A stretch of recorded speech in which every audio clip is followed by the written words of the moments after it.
Were you at all intimidated by the idea of perhaps having to banish Taylor Swift's future mother-in-law? The Swift-Kelce universe is moving faster than Taylor on a treadmill. First up, the Traitors cast is allegedly sweating bullets over Donna Kelce showing up because nobody wants to get ratioed by Swifties. I'm a bit worried about the Swifties, what they'll do if we... So that's quite fun. It's another added layer of menace. Then, Taylor casually claims she runs 8 miles per Eras Tour show, and the running community immediately pulls out calculators like it's a crime investigation. Anything's hard when you're scaling a stage that goes the entire length of an NFL stadium. I think I run like 8 miles in the show.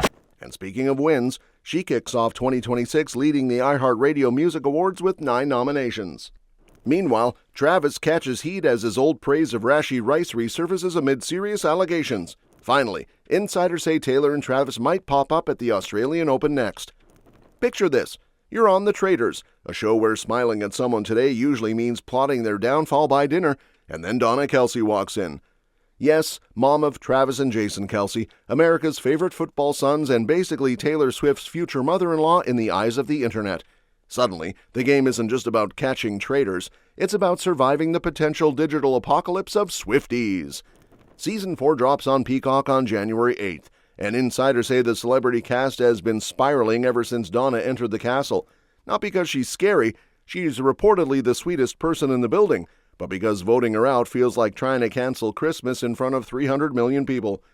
Contestants keep whispering about what happens if Donna gets targeted, like the Swifties might spawn out of thin air and start launching emotional damage in 4K. Alan Cumming, the host and professional chaos conductor, apparently found the whole fear factor hilarious. He noticed the cast bringing it up constantly, and it turned into this extra layer of suspense.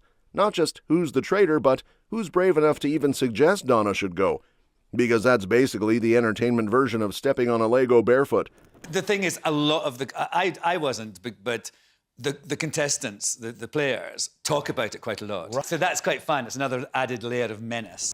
Meanwhile, Donna was being endearingly human, apparently admitting early on that she felt a little weird, which honestly is the most relatable thing anyone has ever said, on a show where people dramatically accuse each other over breakfast like it's an Olympic sport. Still, some contestants, including Real Housewives legend Caroline Stanbury, were reportedly intimidated by the sheer pop culture force field around Donna. The cast list is stacked too. Lisa Rinna, Dorinda Medley, Portia Williams, Colton Underwood, Stephen Coletti, and Monet Exchange. But Donna's the one with the don't touch her unless you want smoke energy, purely because of her Swift connection. Donna Kelce might have people on the Traitors acting like they're defusing a bomb, but meanwhile Taylor Swift is casually dropping fitness lore that has runners clutching their water bottles like it's a crime scene. So Taylor basically pulls back the curtain in her Disney Plus docuseries and reveals that during every single Eras Tour show, she runs like 8 miles. And the running community immediately went full detective mode. Because runners don't hear a number like that and go, nice. They hear it and start doing spreadsheet math with the intensity of a NASA launch. Anything's hard when you're scaling a stage that goes the entire length of an NFL stadium. I think I run like 8 miles in the show. The doc shows Taylor talking about how she's never worked out this much in her life, and honestly, me too. Except my version of working out is walking to the fridge and calling it cardio. I've never worked out this much in my life. It's horrible. But Taylor's training isn't just vibes.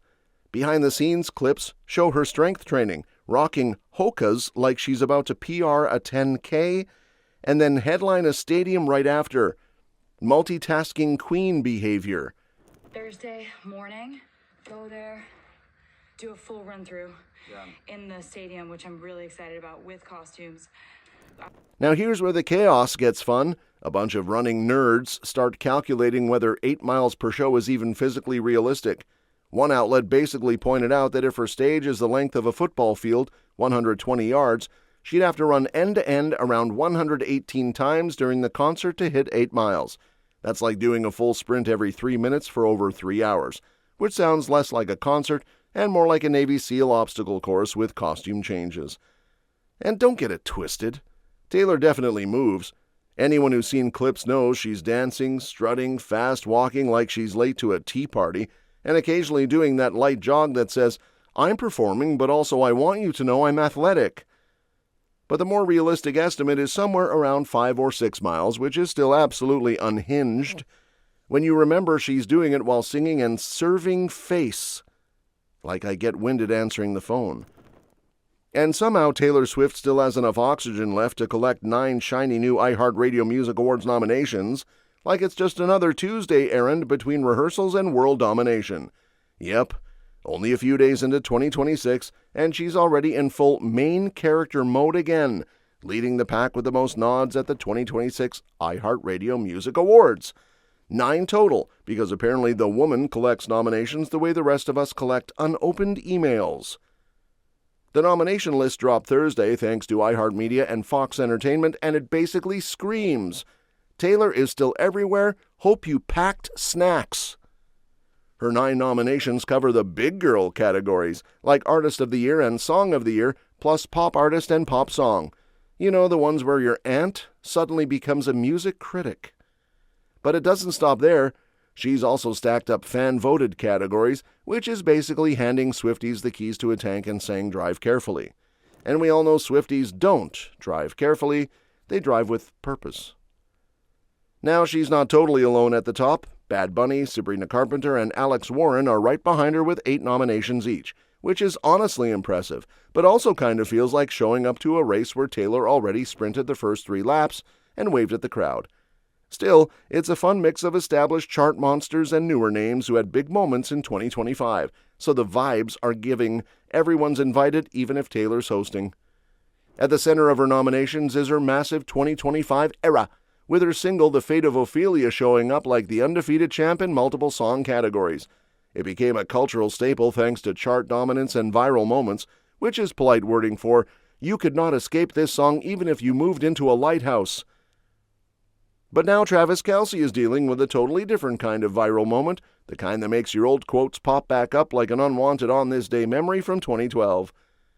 Comments Travis made last season praising Chiefs wide receiver Rashee Rice have resurfaced at the absolute worst time because serious domestic violence allegations have been posted to social media by Rice's ex-girlfriend, Dakota Jones.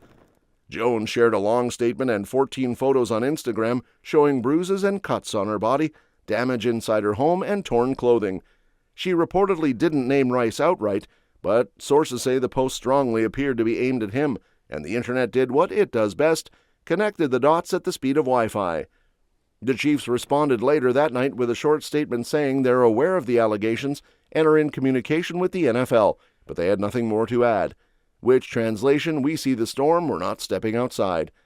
Meanwhile, fans immediately dragged up a clip from October 2025, back when Rice was close to returning from a 6-game suspension tied to that multi-car crash on a Dallas highway in May 2024. At the time, Kelsey was publicly supportive, hyping Rice up with the kind of teammate talk that usually sounds great until life decides to hit you with a plot twist. Travis had described Rice as a genuinely good person and one of his favorite people, praising his work ethic and generosity, and basically cheering for him to put the off-field chaos behind him.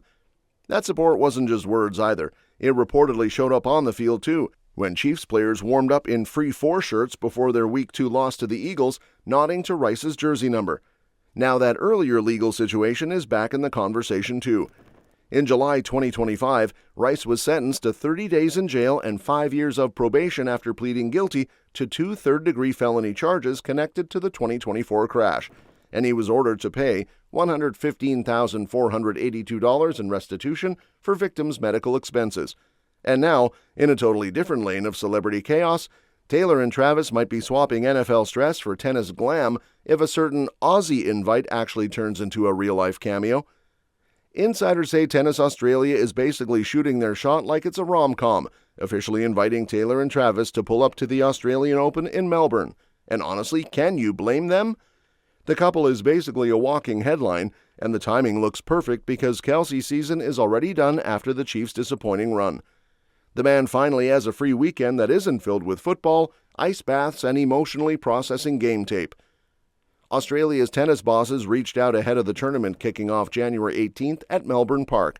No official yes yet, But the organizers are optimistic because this event is already famous for being the most tennis meets Hollywood meets chaos Grand Slam on the calendar. Wimbledon is classy, Roland Garros is artsy, but the Australian Open is the one that says, bring your sunglasses, your celebrity friends, and your best thirst trap outfit. A spokesperson for Tennis Australia basically hinted that with Kelsey not making the playoffs, the door is wide open for him and Taylor to come experience the tournament, and they're not subtle about wanting NFL stars in the crowd. They even name-dropped Joe Burrow and Micah Parsons showing up last year, soaking in the atmosphere like they were born to sip fancy drinks courtside and pretend they totally understand tennis strategy. And even if Swift and Kelce don't show, this year's guest list is already giving red carpet with rackets. Opening day includes the set-in-style dinner, basically the Australian Open's fancy social flex, with names like Olympic swimming champ Ariarne Titmus, broadcaster Carrie Bickmore, fashion figure Nadia Bartel, and TV legend Carrie Ann Kennerly confirmed. Sources also whisper that actor Eric Bana is tipped for the men's final, and the Veronicas might pop up at the women's championship match, because why not turn a Grand Slam into a concert too? That's all for this video, folks. We'll see you next time.